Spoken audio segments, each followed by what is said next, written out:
할렐루야. 안녕하세요. 대전침례교회 명성 목사입니다. 오늘 3월 26일 함께 나누실 말씀은 마태복음 16장 1절에서 4절 말씀이 되겠습니다. 제가 봉독하고 함께 말씀 나누겠습니다. 바리새인과 사두개인들이 와서 예수를 시험하여 하늘로부터 오는 표적 보이기를 청하니 예수께서 대답하여 이르시되 너희가 저녁에 하늘이 붉으면 날이 좋겠다 하고 아침에 하늘이 붉고 흐리면 오늘은 날이 굳겠다 하나니 너희가 날씨를 분별할 줄 알면서 시대의 표적은 분별할 수 없느냐?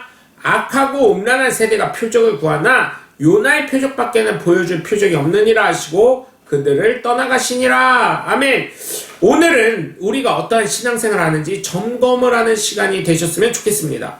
예수를 믿는다고 하면서 예수를 믿지 않는 그리고 믿을 수 없는 사람들이 이 세상에는 너무나 많이 있습니다. 말로는 어느 누구나 교회에 다니는 사람이라면 예수를 믿으십니까? 라고 질문하면 대부분의 사람들은 믿는다고 말합니다. 왜 그러냐면 그래야 자신의 체면이 살기 때문입니다. 그러나 저는 정말 여러분이 예수를 믿는 믿음의 증거들이 나왔으면 감사하겠습니다. 많은 사람들은 예수를 믿지 않으면서도 믿는다는 말로 그저 살아갑니다.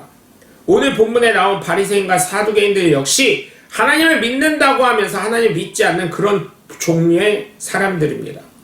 말로는 정말 신실합니다. 행동으로는 신실합니다. 그러나 마음에는 자신이 하나님이 되어 있는 존재들이 오늘 본문에 나오는 바리새인과 서기관들, 사두개인들입니다.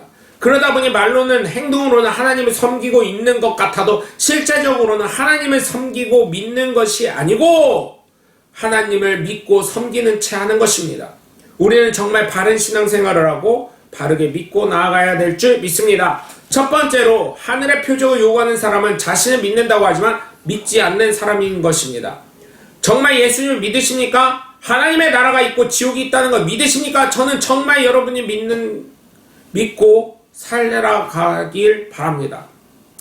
오늘 본문의 바리새인과 사두개인처럼 말로만 믿고 행동으로만 믿는다면 여러분께 다시금 말씀드리고 부탁드립니다. 오늘부터라도 나는 예수를 믿습니다라는 고백을 하루에 1000번씩 하시기 바랍니다. 그러면 정말 믿어지게 됩니다. 이상하게도 생각이 되어지죠. 그런데 정말 놀랍게도 이 고백을 1000번씩 하면 한 달만 하면 정말 예수님 믿어집니다. 오늘 본문의 바리새인들은 예수님께 대항할 말이 없고 꼬투리 잡을 말이 없으니까 하늘의 표적을 보여달라고 합니다. 오늘 본문 1절을 보시면 보여달라고 합니다. 보여주면 믿겠다고 합니다. 여러분, 주님은 도마가 예수님의 그 못자국 난 손에 손을 넣어보지 않고는 믿지 않겠다. 그 옆구리 창에 자신의 손을 넣어보지 않고는 믿지 않겠다고 하자 뭐라 하십니까? 넣어보고 믿는 자가 되라 하십니다. 그렇게 해서라도 믿는 게 중요하다고 하십니다. 그러면서 예수님 말씀하십니다. 보지 않고 믿는 자가 더 귀하다고 하십니다. 여러분, 예수님 보지 못하셔서 혹 못 믿으십니까? 여러분 주변에 있는 작은 예수들을 보고 믿으시기 바랍니다. 하늘의 표적을 보여달라고요. 지금 내가 숨쉬고 있는 것이 바로 하늘의 표적이고 하나님의 사랑의 증거이니 어디 가서 표적을 보여달라고 하나님을 내 눈앞에 보이라는 헛소리 하지 말고 그럴 거면 영적인 세계는 TV에서도 하고 있으니 그런 TV를 보고 깨달으라고 하시길 바랍니다. 보고 깨닫지 못하면 어쩔 수 없는 것입니다. 그렇게 주님은 세상의 TV를 통해서까지 영적인 세계가 있음을 증거하고 있고 귀신이 있고 악한 대적하는 사단과 마귀가 있음을 알려주심에도 불구하고 그건 믿으면서 살아계신 하나님을 어찌 믿지 않는다는 것입니까? 그것은 누구의 책임입니까? 그저 그 TV를 보고 웃고 끝낸 내 책임이 되는 것입니다. 이렇게까지 보여주시고 증거를 나타내신데도 내 눈에 영적인 세계가 보이지 않고 그래서 더욱 잘 믿어야 하겠다는 믿음이 생기는 나는 뭐고 그렇지 않은 여러분, 아니 너는 무엇입니까? 그러니 여러분, 오늘 본문에 있는 바리새인과 사두개인처럼 시대의 표적을 요구하면서 하늘의 표적을 요구하면서 하나님은 내 눈에 보이라고 하면서 본인은 보여줘도 믿지 않는 거면서 믿는 것처럼 자신마저 속이는 자리에서 벗어나 정말 주님 되시는 예수를 믿고 하나님을 사랑하시는 하나님의 귀한 자녀가 되시길 주 예수 그리스도의 이름으로 간절히 축원합니다. 두 번째로 하늘의 표적을 요구하는 사람은 눈에 보이는 현상만을 중요하게 생각합니다.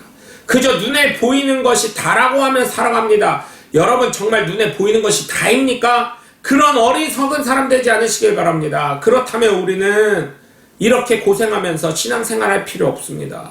이렇게 좁은 문으로 들어가고 협착한 길로 다니면서 신앙생활할 필요 뭐 있습니까? 전혀 없습니다. 이렇게 여러분 할 필요가 정말 없습니다.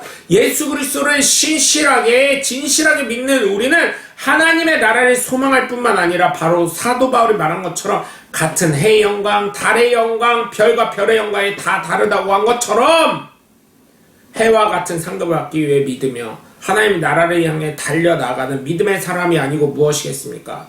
그렇기 때문에 어렵고 힘이 들고 어쩔 때는 죽고 싶을 정도로 괴로울지라도 예수 그리스도의 사랑과 그의 십자가와 보혈을 믿으며 하나님의 나라를 위해서 싸우며 나아가는 하나님의 자녀인 줄 믿으시기 바랍니다. 그러나 하늘의 표적을 요구하는 사람을 보면 자신들에게 기이하고 신기한 것을 보여달라고 합니다. 무슨 하나님이 요술사입니까? 마술사입니까? 내가 지금 그렇게 하나님을 조롱하고 욕하여도 그리고 부정하여도 믿지 않아도 숨을 쉬고 있는 것 자체가 하나님께서 은혜를 베풀고 참고 기다리시고 계시는 것입니다.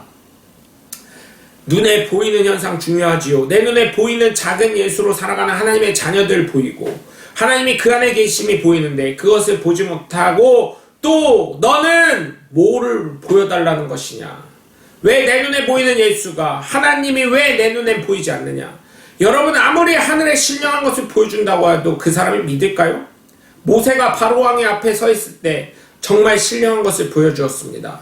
마술과 같은 10가지 재앙을 보여줄 때마다 자신의 입으로는 하나님을 인정했음에도 불구하고 그날 끝까지 이스라엘 백성들을 내놓지 않자 결국은 6월절에 이르러 자신의 아들이 죽자 이스라엘 백성들을 내놓습니다. 이스라엘 백성들이 해방됩니다. 보여줘도 안 믿는 세대는 우리의 세대뿐만 아니라 모세의 시대에도 예수님의 시대에도 있었습니다. 보여줘도 안 믿는 세대는 계속 이어졌다는 것입니다. 왜 안 믿습니까? 보여줬음에도 이미 그들의 마음은 강팍해져 있기 때문입니다. 오늘 본문 2절에서 3절을 보시면 예수님이 말씀하십니다. 너희가 저녁에 하늘이 붉으면 날이 좋을 것이고 아침에 하늘이 붉고 흐리면 오늘 날이 안 좋겠다고 예측을 하면서 시대의 표적은 분별하지 못하느냐. 날씨는 경험을 통해 알면서 어찌 너희가 보는 그 말씀의 예언이 된 오실 분 메시아 구세주 그리스도가 되시는 예수님을 보면서도 왜 믿지 못하느냐 책망하시는 것입니다.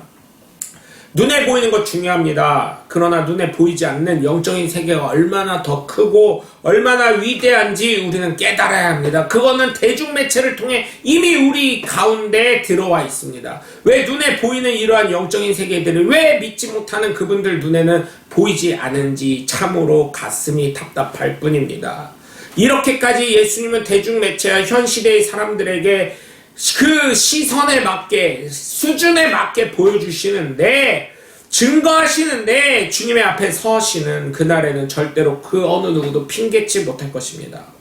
그러니 여러분 눈에 보이는 현상만 중요하게 생각하지 마시고 믿는 것이 아니라 정말 눈에 보이지 않는 세계가 있음을 기억하고 보면서 깨달으시고 정말 예수님이 저와 여러분 그리고 우리를 위해 십자가에 지셨다는 그 사실을 믿고 감사하셔서 그것을 은혜로 받아들이셔서 정말 하나님의 귀한 은혜와 축복을 받아 누리시는 하나님의 귀한 자녀들이 다 되시길 주님의 이름으로 간절히 축원합니다. 세 번째, 하늘의 표적을 요구하는 사람은 예수님을 믿지 않기 때문에 예수님이 떠나가십니다. 왜냐하면 예수님이 이미 수많은 것들로 증거하시고 보여주셨음에도 불구하고 믿지 않기 때문입니다.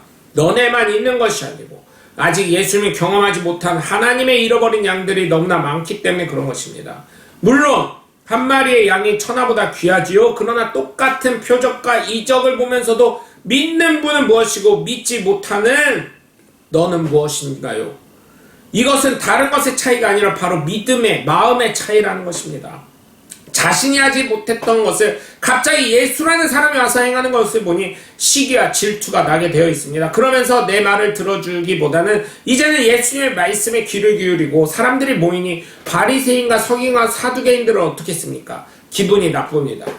그러니 예수를 믿기보다는 어떻게 하면 저 예수를 모함하고 흠집내어 사람들이 다시금 나에게 돌아올까 이것만 궁리하니 그런 것입니다. 예수님도 거부하면 그만큼 멀리 가십니다. 그리고 예수님도 능력을 행치 않으십니다. 왜냐하면 예수님을 믿지 않기 때문이죠. 믿음은 결국 내가 선택하는 것입니다. 이것에 대입하면 어떻습니까? 내 선택에 따라 나는 하나님의 나라에도 가지만 지옥에도 갈 수 있다는 것입니다. 예수님의 고향에서 예수님을 배척하니 예수님의 능력은 나타나지 않고 오히려 예수님은 다른 곳을 찾아가셨습니다. 오늘 본문에 있는 바리새인과 서기관들이 사두개인들이 믿지 않으니 책망하시고 그저 떠나가셨을 뿐입니다. 오늘 본문 4절을 보시면 요나의 표정만 말씀하십니다. 여러분, 요나가 다시스로 도망을 가다가 풍랑을 향해 3일 동안 큰 고기 속에 있다가 다시금 니느웨로 보내진 것처럼 예수님도 십자가에 달려 죽으시지만 죄가 없음이 밝혀지셔서 결국은 3일 만에 무덤을 벗어나 부활하신다는 표징을 이야기해 주시는 것인데 이들이 이것을 알아들을 수가 있겠습니까? 그리고 이 요나의 표적 이야기를 하시고 그 자리를 떠나십니다. 왜냐하면 말씀해 주셔도 믿지 않고 보여주셨음에도 믿지 않았기 때문입니다. 그렇기에 우리는 예수님을 우리의 구세주로 주님으로 그리스도로 메시아로 온전히 믿어 언제나 내 안에 거하셔서 그분의 음성에 따라 온전히 내 생각을 내어놓고 순종하시는 하나님의 귀한 자녀들 되시길 주 예수 그리스도의 이름으로 간절히 축원합니다. 여러분 오늘도 함께 해주셔서 감사합니다. 저는 대전침례교회 명성 목사였습니다. 감사합니다. 샬롬.